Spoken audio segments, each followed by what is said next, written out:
They were called in from the glen, and the country found them ready at the stirring call for men. A general association of nations must be formed under specific covenants for the purpose of affording mutual guarantees of political independence and territorial integrity to great and small state alike. That's all 14. That is all 14. What? If this works, there doesn't have to be any more wars. Ever. There doesn't.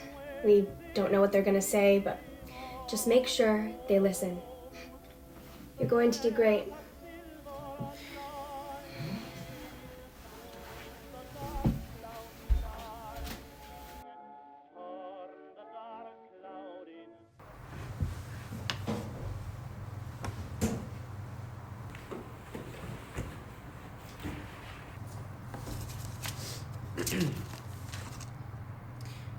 I would like to direct you to the papers in front of you.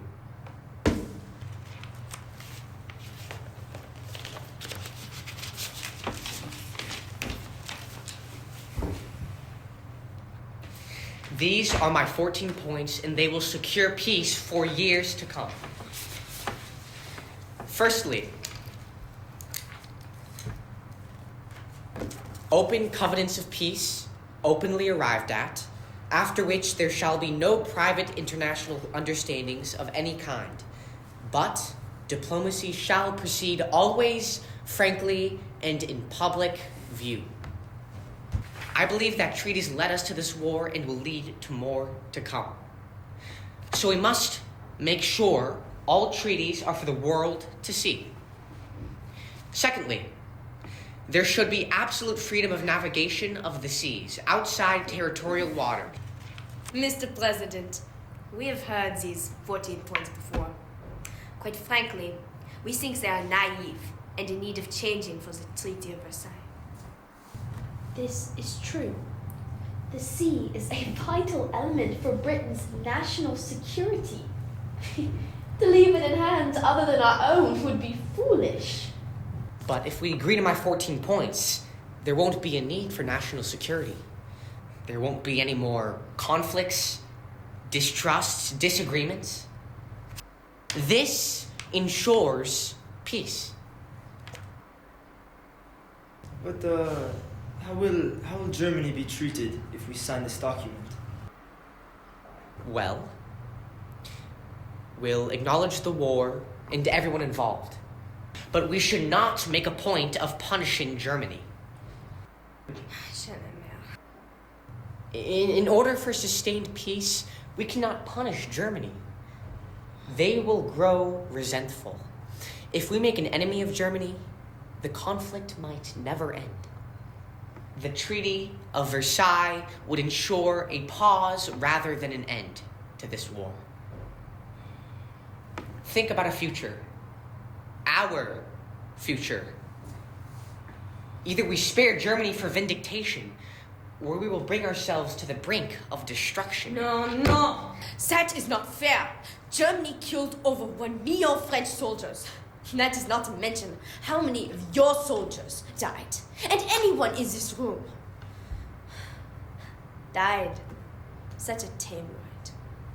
Your soldiers were shot and left to bleed out, ravaged with sickness, blown apart by grenades, not in the hundreds, thousands, tens of thousands. How many Americans? Your citizens, would you let die before you condemn the very cause of their suffering? To let Germany go free is to let them die for nothing. And that is something I cannot allow. Germany is to blame for the war, and they will be punished.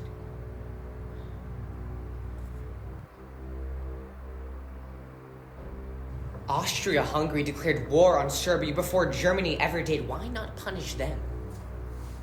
And how about Gavrilo Princip, the man who caused Austria-Hungary to go to war in the first place. We could blame them both. We could blame anyone if we wanted to.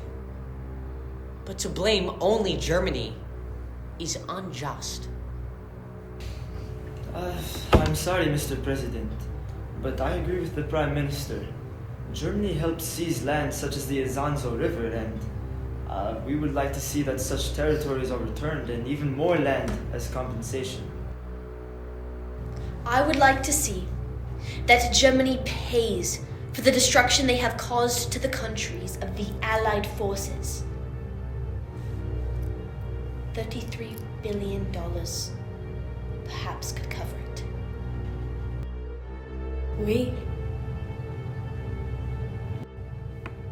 What? That would decimate Germany's economy. That would force them to collapse on themselves. Is that really how we want to end this war? By blaming a world war on only one country? And imprisoning them in debt for years to come? Germany was the aggressor in this war. Germany is at fault. They will be punished appropriately.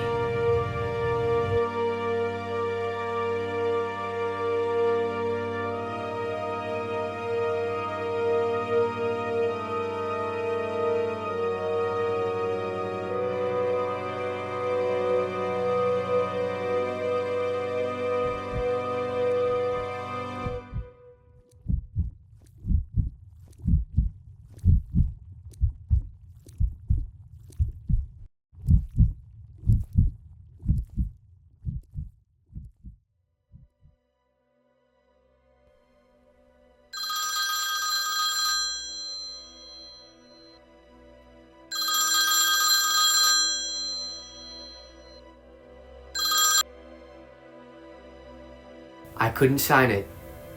They wouldn't agree to my 14 points. This treaty has become a guillotine, and I know no good will come from cutting off the head of Germany. I fear that this execution won't be the last.